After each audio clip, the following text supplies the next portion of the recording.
क्या सच में समुद्र ने निगल लिया भगवान कृष्ण का शहर? कल्पना कीजिए, भारत के पश्चिमी तट पर एक ऐसा शहर जो सोने की तरह चमकता था, जहां पत्थरों से बनी चौड़ी सड़कें थीं, भव्य महल थे और लाखों लोग रहते थे। लेकिन फिर एक रात कुछ ऐसा हुआ कि पूरा शहर समुद्र के नीचे समा गया।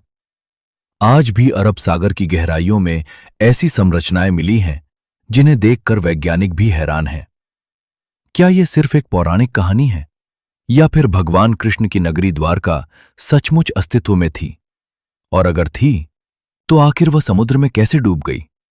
इस वीडियो के अंत तक बने रहिए, क्योंकि आखिर में हम आपको वह खोज दिखाएंगे जिसने पूरी दुनिया को चौंका दिया था। हजारों साल पहले जब भगवान कृष्ण ने मथुरा छोड़ने का फैसला किया, तब उन्होंने समुद्र के किनारे एक नई नगरी बसाई। उस नगरी का नाम था द्वारका। प्राचीन ग्रंथों के अनुसार यह शहर बेहद विशाल और आधुनिक था। यहां ऊंचे ऊंचे महल थे, चौड़ी सड़कें थीं और चारों ओर समुद्र इसकी रक्षा करता था। कहा जाता है कि यह उस समय के सबसे विकसित शहरों में से एक था।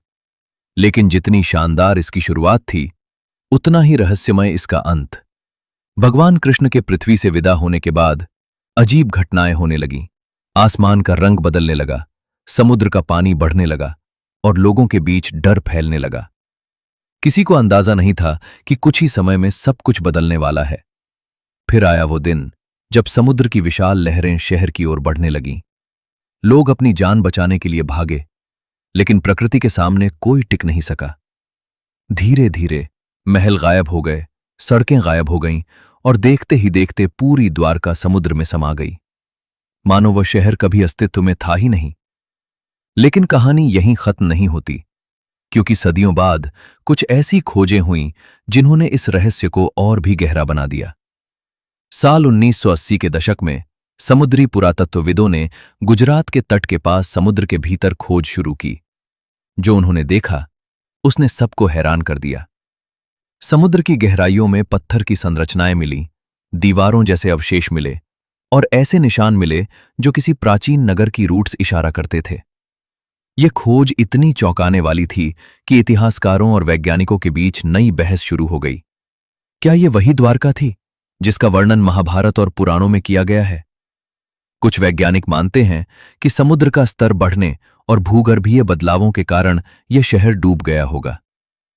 इतिहास गवाह है कि दुनिया के कई तटीय शहर प्राकृतिक आपदाओं के कारण समुद्र में समा चुके हैं। लेकिन यहां एक दिलचस्प बात सामने आती है। धार्मिक ग्रंथों में द्वारका के डूबने का जो वर्णन मिलता है, वह कुछ हद तक उन समुद्री खोजों से मेल खाता दिखाई देता है। क्या यह महज एक संयोग है, या फिर प्राचीन कथाओं में सचमुच इतिहास छिपा हुआ है? आज भी समुद्र की गहराइयों में कई ऐसे रहस्य छिपे हैं जिन्हें पूरी तरह समझा नहीं जा सका है।